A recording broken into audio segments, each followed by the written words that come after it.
The whistle of the train pierced the night like a cry from a wounded animal. It was cold, the sort of cold that bites through even the thickest coat and finds its way into the bones. I pressed my forehead against the frosted glass of the carriage window, watching the endless sweep of snow-covered fields blur past. They told us this train would carry us to families, to homes, to warm beds and steady meals. They told us we were leaving behind hunger and loneliness for something better. But as the wheels clattered beneath me, I could not shake the feeling that the train was not taking us towards something, but away from it. I was 12 then, though people often said I looked younger. My name was Samuel, though back in the crowded orphanage in New York City, names were shouted so often they sometimes lost their meaning. There were nearly 50 of us packed into the long wooden benches of that train, each one clutching a small cloth bundle tied with string, everything we owned inside. Some had shoes with holes, some had no shoes at all. We were told to sit quietly, to stay still until the morning, when new families would be waiting for us at the next station. But there was something uneasy about that night. The train groaned and rattled more than usual, as if the iron beast itself was reluctant to carry us further. I remember one of the younger boys, Thomas, only 8, asking in a whisper if we would really find mothers waiting for us when we stepped off. I wanted to say yes, wanted to believe in it myself, but the words stuck in my throat. Instead, I gave him my last piece of stale bread and told him to keep close to me. The volunteers who rode with us sat near the front, talking in low voices. They wore heavy coats with brass buttons and carried papers listing our names, ages, and the places where families were supposed to claim us. From time to time, one of them would stand, walk down the aisle, and look us over, making sure no one cried too loudly or caused a fuss. They called this a placement trip, though to us it felt more like being parcels shipped by rail. Hours dragged on.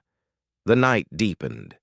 At some point, the train slowed, not to stop at a station, but to crawl along the tracks. Through the glass, I could see pine trees crowding close, their dark branches bending under snow. No houses, no lanterns, no roads, only wilderness. A sense of dread crept into my chest. This was not the lively farm country we had been promised. One of the older boys, Matthew, who was nearly 16, muttered that something was wrong. He had sharp eyes and a way of speaking that made the rest of us listen. He leaned close to me and whispered that the conductor looked pale when he passed by earlier, as if he knew something but would not say it. Around midnight, the train screeched, so suddenly that several of us tumbled from the benches. Sparks flew outside the windows as the brakes fought against the frozen tracks. For a moment, silence filled the carriage, broken only by the hiss of steam. Then came voices, urgent, muffled. Not the steady commands of railway men, but hurried arguments. We waited for the train to lurch forward again. It did not. Instead, the lamps flickered, dimmed, and then went out altogether. Darkness swallowed us, thick and pressing. The younger children whimpered. I reached out and held Thomas by the arm, keeping him close in the blackness. Minutes passed, maybe longer, before lantern light appeared outside, swinging back and forth. Shadows moved across the snow. I thought they were the crew. But when the door to our carriage banged open, the figures that stepped inside did not wear the uniforms of railway men. Their coats were rough, their faces half hidden beneath scarves. One of them held a lantern, and the light fell across his hands, calloused, stained, not the hands of someone used to trains. The volunteers at the front stood, demanding to know who they were. The strangers did not answer.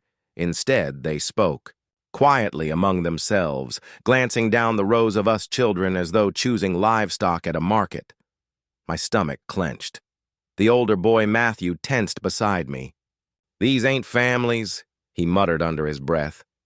The strangers walked slowly between the benches, their boots thudding against the wooden floor. The lantern light caught their eyes, cold, assessing. One of them paused near me, looking me over before moving on. I tried not to breathe, not to be noticed. Around me, the children sat stiff, silent, too afraid to cry. Finally, one of the volunteers shouted that this was an official orphan train, that the children were under protection. His voice shook, though he tried to sound brave. The stranger with the lantern only smiled, thin and unfriendly. Then, without a word, he turned and stepped back into the snow, the others following. The door slammed shut behind them, leaving us in darkness once again. We thought it was over, that perhaps they had only meant to frighten us. But soon the train jolted, not forward, but backward, grinding along the tracks in reverse. None of us understood what was happening. Were we returning? To New York? Were we being taken somewhere else? The volunteers shouted for answers, but no one outside replied. The hours that followed blurred together, filled with the squeal of wheels and the heavy thud of my own heartbeat. I do not know how long we traveled like that, swallowed by night, the wilderness pressing in on both sides. But deep down, even then, I sensed that this train was no longer on its way to any station. We had been set upon a different path, one that would not end with warm beds and waiting families. That night was the beginning of it. The night the orphan train left the tracks of promise and entered the shadowed country of uncertainty. I was only 12, yet I knew in my bones that whatever lay ahead, it would not be the life we had been promised. It would be something else entirely, something none of us could yet name. And so I sat there, clutching Thomas close, listening to the wheels drag us deeper into the unknown. The whistle that had once sounded like hope now carried a different note, warning, sorrow, maybe even doom. We were orphans, after all, children without claim or kin, and now it seemed we were passengers on a train that might never reach its station.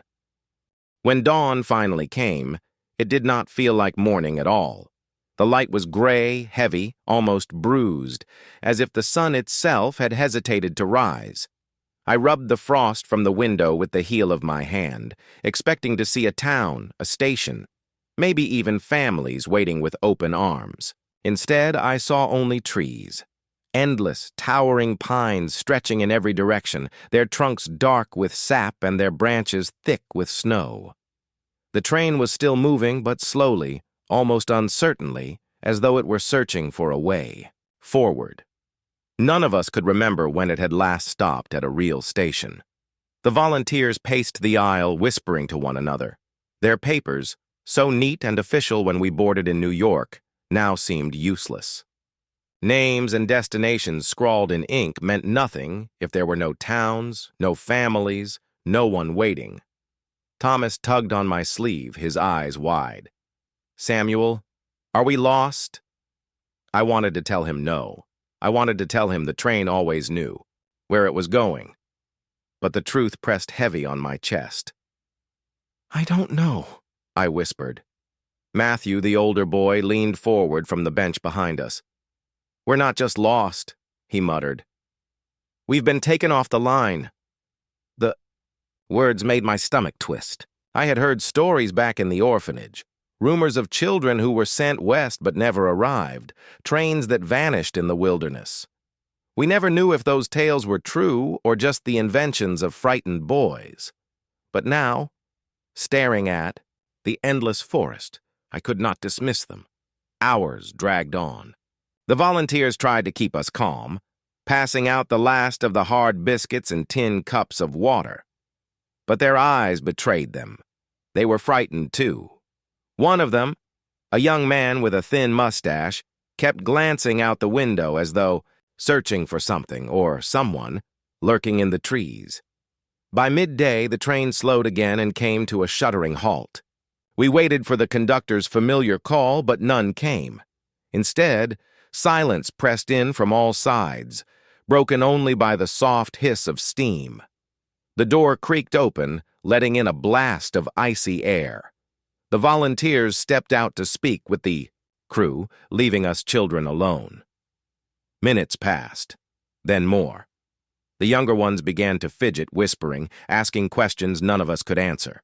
Finally, Matthew stood, striding to the window near the front of the carriage.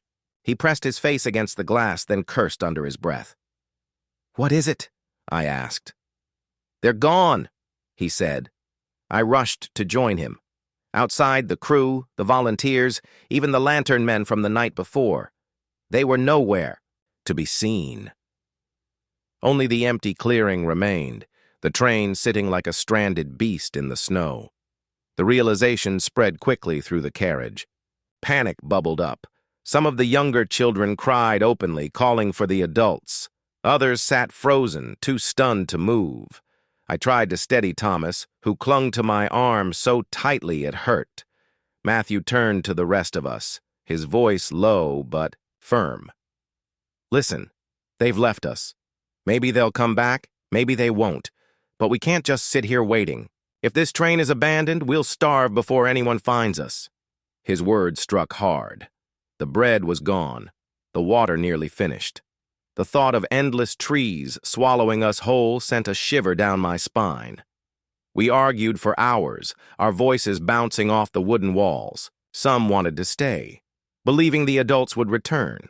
Others, mostly the older boys, insisted we should leave and follow the tracks back. But the tracks disappeared into the forest, bending away into shadows. There was no guarantee they would lead anywhere safe. As the argument swelled, I noticed something, small at first, but enough to quiet me. The snow outside the train was marked with footprints. Not just the boots of the crew, but larger, heavier prints, leading from the clearing into the trees. Whoever had come in the night had not vanished. They had gone somewhere with purpose. I wanted to speak up, to tell the others, but something inside warned me to stay silent. The sight of those footprints filled me with dread. They were too wide, too deep, as though made by men who carried heavy burdens, or perhaps something else entirely. By late afternoon, the cold inside the carriage became unbearable. Without the furnace stoked, the chill sank into our bones. We huddled together, children pressed against children, sharing what little warmth we had. My teeth chattered so hard I thought they might crack. That was when we heard it. A sound, faint at first, drifting through the trees.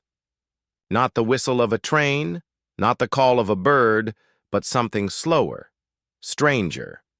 It rose and fell, a low hum, almost like a song carried on the wind.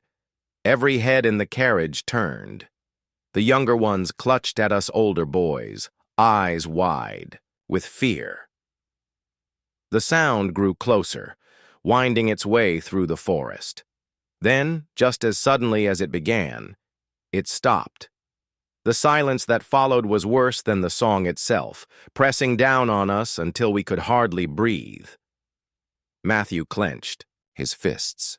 "We can't stay here," he said again, more urgently this time. "If we do, we'll freeze, or worse." The older children nodded reluctantly.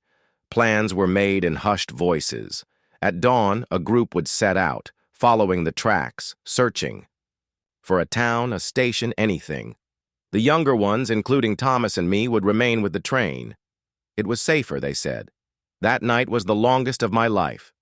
I lay awake on the hard wooden bench, listening to every creak of the train, every groan of the trees outside.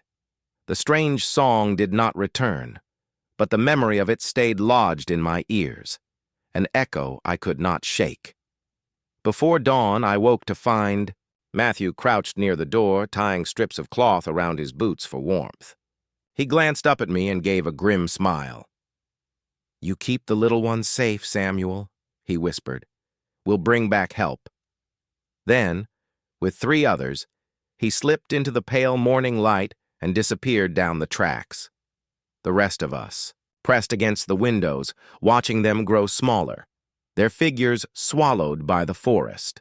For a long time I stared at the spot where they had vanished, my chest heavy with dread.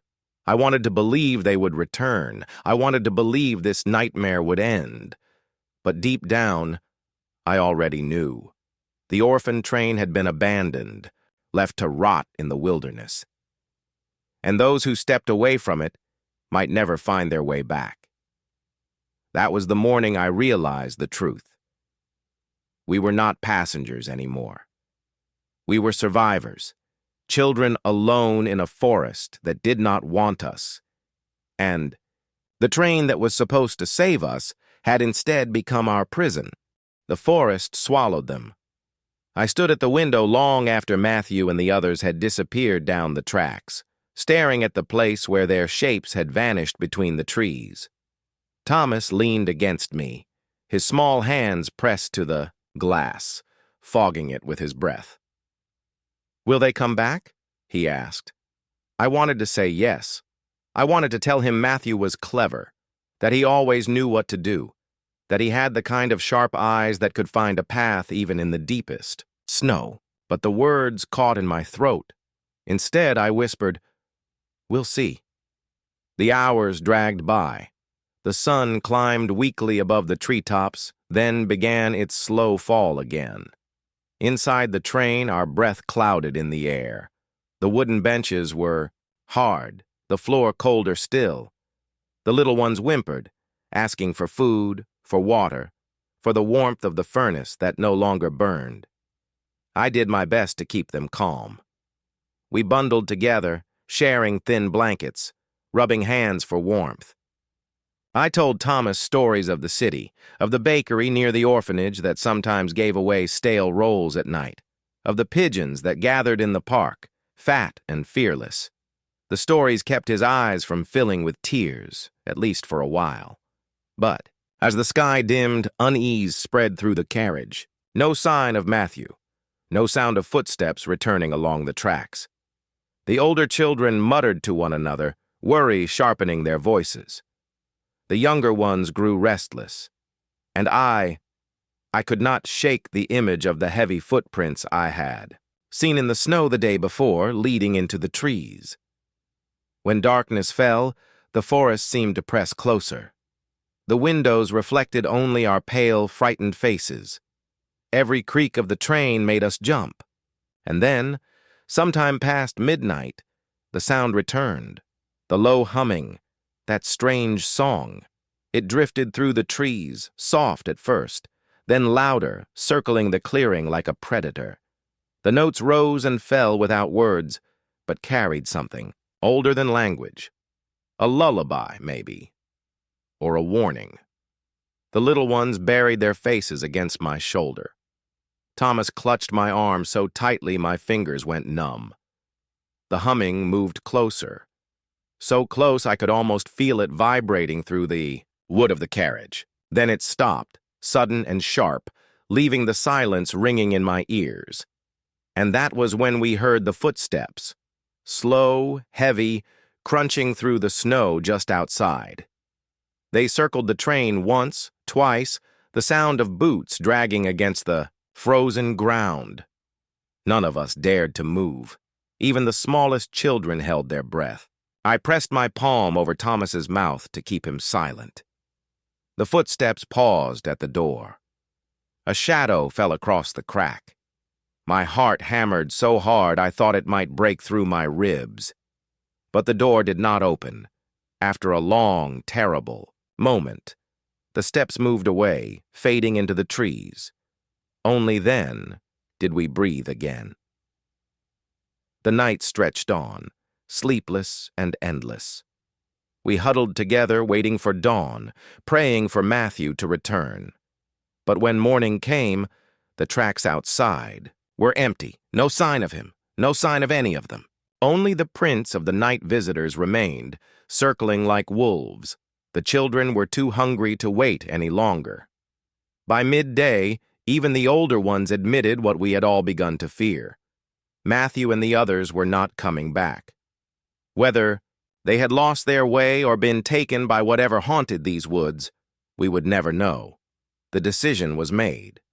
If no help was coming, then we had to fend for ourselves. I felt a strange weight settle on me then. I was only 12, smaller than most of the others, but Thomas clung to me, and some of the younger ones looked at me the way I used to look at Matthew, as if I might know what to do, as if I could lead them. The truth was, I was just as lost as the rest. But I nodded, pretending to be braver than I felt. "We'll find food," I told them. "We'll keep warm. We'll survive until someone comes." And so we tried. That afternoon, a few of us pried open the crates at the back of the carriage, hoping for supplies. Most were empty, but in one we found a few sacks of oats and a jar of lard, hard as stone from the cold. Not much, but enough to keep us from starving, for now. We tore pages from the volunteers' papers and fed them into the iron stove, coaxing a small, flickering fire that barely chased away the frost. The little ones ate slowly, each mouthful precious. I gave Thomas half my share, though my stomach ached with hunger. He smiled weakly, and that was enough, but survival was not enough to silence the fear. Each night, the humming returned. Each night, the footsteps circled the train. Sometimes faint shapes moved between the trees, too quick to see clearly. We never dared open the door. We never dared call out. On the third night, one of the younger, "Girls, Clara!" cried out in her sleep. A small sound, barely more than a whimper. But it was enough. The footsteps stopped right outside our window. A shadow leaned close, blocking what little moonlight there was. For a moment I thought I saw eyes staring in, pale, unblinking. Then the shadow moved on, melting back into the forest. Clara woke sobbing, and I held her until she slept again, though I could not close my own eyes. By the fourth day we were all weaker. The oats were nearly gone, the firewood nothing but splinters. The air inside the carriage grew sharp with the smell of smoke and damp wool. The younger ones cried for mothers they would never see again. And then, just before dusk, we heard something. Different. Not humming, not footsteps. Voices, human voices, calling out in the distance. For a moment, hope surged through us. Maybe Matthew had returned with help. Maybe villagers were searching for us. We rushed to the windows, straining to hear. The voices grew louder, closer. But as they did, something about them felt wrong. They were not calling names. They were not shouting for children. They were chanting, low and rhythmic, the words strange and twisted, unlike any language I knew. The others backed away from the windows. My heart pounded.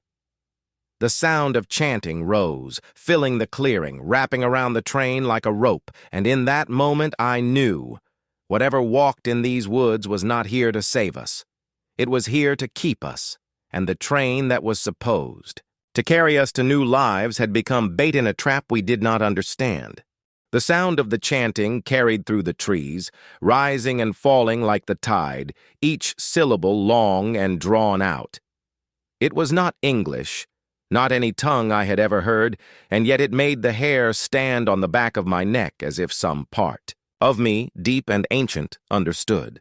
The younger children began to cry. Clara buried her face in my coat. Thomas clutched my arm so hard it hurt. Even the older boys, usually quick to sneer at fear, pressed back against the benches, their eyes wide, their mouths shut tight. The chanting circled us, coming from every side, though I could not see a single figure through the frost-coated windows.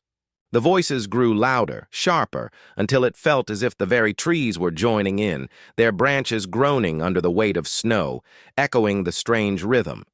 And then, just as suddenly as it began, the sound stopped. The silence that followed was worse. It pressed against the walls of the train, thick and suffocating, until I thought I would choke on it. I held Thomas close, my own breath shallow, waiting for whatever would come next. It came in the form of light. Through the trees, faint at first, then brighter, lanterns. Dozens of them, bobbing like fireflies in the darkness. Figures moved among the pines, their shapes long and crooked, their steps slow but steady. One by one they emerged from the forest, forming a wide circle around the train. They carried not only lanterns, but staffs carved with symbols, their tops crowned with feathers and bones that rattled softly in the wind. Their faces were hidden beneath hoods and masks of bark and hide, and their voices rose again in that strange chant, low and unbroken. The children whimpered. Some covered their ears. I forced myself to keep watching, though my body screamed to hide. The circle tightened. The chanting grew louder. And then, to my horror, they began to press their hands against the sides of the train. Palms flat, fingers splayed, as if feeling for something within. The wood groaned under their touch, the whole carriage shuddering as though the train itself wanted to flee. One of the older boys, Peter, leapt to his feet. "We have to get out of here," he shouted. But before he could reach the door, I grabbed his sleeve. "Don't!" I hissed. "If we open it, they'll come in."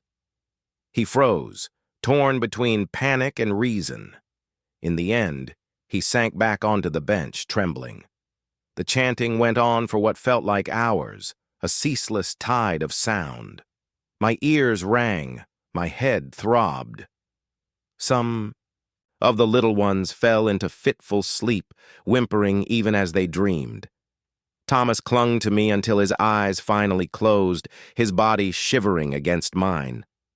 At last, just before dawn, the voices faded. The figures withdrew, lanterns disappearing one by one into the forest, until only the cold gray of morning remained.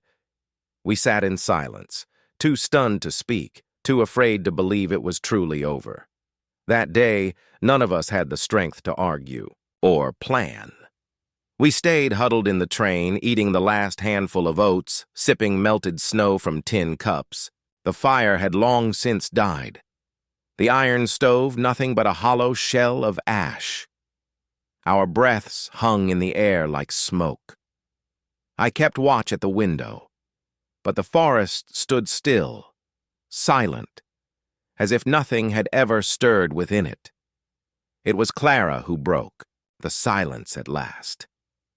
She was only 9, her cheeks hollow from hunger, her eyes far older than her years. She looked at me, her voice barely above a whisper. "Why us?" she asked. "Why are they here for us?" I had no answer. That night, the chanting returned. We were too tired, too hungry, too broken to resist. The circle formed again, lanterns flickering, hands pressing against the wood. But this time something changed. The train shuddered more violently. Boards creaking, nails groaning. The air inside grew heavy, stifling, as if the walls were closing in. The children whimpered, clutching one another, and then, with a sharp crack, one of the windows shattered. Glass rained down onto the floor. A freezing wind howled through the gap, carrying with it a stench like damp earth and rot. We screamed, scrambling away from the broken window, but no hand reached through. No figure climbed in. Instead, a single object was pushed through the opening. A bundle, wrapped in cloth. It landed on the bench with a heavy thud. The chanting ceased. The lanterns flickered once, twice, then vanished into the forest, leaving us in silence and darkness once more. We stared at the bundle as though it were a living thing. None of us dared touch it. Finally, Peter stepped forward, his hands shaking. He tugged at the cloth, slowly unwrapping it. Inside was a small wooden box, carved with the same symbols I had seen on the staffs of the masked figures. The wood was dark, almost black and cold to the touch. We leaned closer, our breath fogging the air. On the lid was a single mark, burned deep into the surface, a circle split by a jagged line. "What is it?" Clara whispered. No one answered. Peter lifted the lid. Inside lay a doll. It was crudely made, its body of straw wrapped in rough fabric, its face painted with streaks of red and black. Its eyes were 2 small stones, dull and lifeless. The moment. The lid opened. The air in the carriage seemed to grow colder. A shiver ran through me, so deep it reached my bones. The younger children began to cry. Even Peter, who tried to act brave, dropped the box as though it had burned him. The doll rolled across the bench, coming to rest at my feet. I stared down, at it, heart pounding, unable to move. That night, none of us slept. We sat in silence, the broken window covered with scraps of cloth, the doll resting in the shadows like a curse we could not shake. Every creak of the train, every groan of the trees outside made me jump. I clutched Thomas close, listening for the chanting, waiting for the figures to return. But they did not, and somehow that frightened me more than their presence. Because I knew, whatever game they were playing, whatever ritual we had become part of, it had only just begun. And the doll was not a gift, it was a warning. The doll never moved, not once. And yet every child in that train swore in whispers that it was watching us. Its stone eyes seemed to glisten in the dim light, always turned toward whoever dared to look too long. Some of the younger ones refused to sit near it. Even Peter, who had been the one to open the box, avoided that side of the bench altogether. For me, it was worse at night. When the lantern outside had gone dark, when the wind whistled through the patched window and the fire in the stove had long since died, I would open my eyes to find it there, a pale outline in the gloom, always near, always waiting. The fifth morning in the forest was colder than the last. Frost clung to our hair and clothes. Our breath hung thick in the air. We had no more oats, no more lard. Hunger gnawed at us like rats, sharper with each passing hour. Thomas leaned weakly against me, his face pale, lips cracked. "Samuel," he whispered, "I dreamed of bread. Real bread. Soft, warm. It smelled like home." I stroked his hair, though my own stomach twisted in pain. "Hold on," I said. "We'll find something soon." But I didn't believe it. The older boys argued again about leaving the train. Peter insisted we had to go, to follow the tracks until we found a village. Another boy, Henry, shouted that Matthew and the others had already tried, and none had returned. Their voices rose, filling the carriage with anger and fear until the little ones began to cry. Finally, I shouted over them. "Quiet!" They turned, to me, startled. I don't know where the strength in my voice came from. My hands were shaking, my knees weak, but the words spilled out anyway. "If we fight, we die," I said. "If we split up, we die. We stay together, or we'll be picked off one by one." Silence followed. The older boys scowled, but they didn't argue. Deep down, I think they knew I was right. That evening, as the sky darkened, Clara pointed to the forest.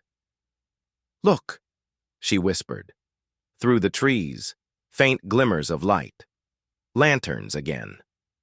We froze, waiting for the chanting, but none came. Instead, the lanterns swayed slowly, in silence, as if beckoning. One moved closer, then retreated. Another flickered at the edge of the clearing, then disappeared altogether. "They're trying to draw us out," Henry muttered. Peter shook his head. "Maybe it's villagers. Maybe they want us to follow." But I remembered the doll, the box, the heavy hands pressed against the train's walls. Whatever waited out there, it wasn't rescue. The lights lingered until midnight, then vanished as suddenly as they had appeared. We thought it was over. We thought the night would pass like the others. But sometime near dawn, I woke to a sound. Scratching, slow, deliberate, coming from inside the carriage. I sat up, heart hammering. The children around me slept fitfully, their breaths shallow, their faces pale. The sound came again, scratch, scratch, scratch, like nails dragging against wood. I turned toward it. The doll. It was no longer at the foot of the bench. It now sat in the middle of the aisle, upright, facing me. My throat closed, my body froze. I blinked hard, thinking I was still dreaming. But when I opened my eyes, it was still there, stone eyes glinting in the pale light. I forced myself to crawl forward, my limbs heavy as iron. I reached out, grabbed the doll, and shoved it back into the box, slamming the lid shut. The air seemed to lighten the moment the lid closed. No one else woke. No one else heard. I didn't tell them. That day we grew weaker still. Thomas could barely sit up. Clara's lips turned blue. Even the older boys stopped arguing, too tired to waste the strength. The hunger hollowed us, but worse than hunger was the waiting. Each night brought new horrors. Each night the forest pressed closer. That evening the chanting returned, but different this time. Louder, faster, not circling us, but rising in a single direction, deep within the pines. It sounded like a call, a summoning. Peter pressed his face to the broken window, his eyes wide. "They're gathering," he whispered. "What for?" Clara asked. No one answered. The chanting went on for hours, until at last, just before dawn, it ceased with a sudden, piercing cry that echoed through the trees like a scream. The forest fell silent again. When morning came, the box was gone. We tore the carriage apart, searching for it, overturning benches, digging through scraps of cloth, but it had vanished. "The doll? The symbols? Everything. It's better this way," Henry said. "We don't want it here." But I couldn't shake the feeling that it hadn't left us, that it had only gone ahead. That day, none of us spoke much. We were too weak, too hollow. Even Thomas had no strength to whisper. As the sun dipped low, Clara's small voice broke the silence. What if this train never had a station? What if it was always meant to stop here? Her words sent a chill through me colder than the wind itself. That night, the chanting came again, closer than ever, and with it, the sound of drums. Deep, steady, echoing through the trees. Boom, boom, boom. Each strike rattled the glass, shook, the walls, pounded in my chest like a second heartbeat. The children whimpered, covering their ears, burying their faces. I clutched Thomas, my eyes fixed on the broken window. Through the trees, lanterns swayed, figures moved. The circle was forming again. But this time, they were not only pressing their hands against the train, they were building something. Tall stakes rose in the clearing, crowned with feathers and bones that clattered in the wind. Shapes, hung from ropes, bundles of straw, crude dolls like the one in the box, dozens of them swaying back and forth. The drums grew louder, the chanting faster, and as I watched, I understood we were not passengers anymore. We were offerings.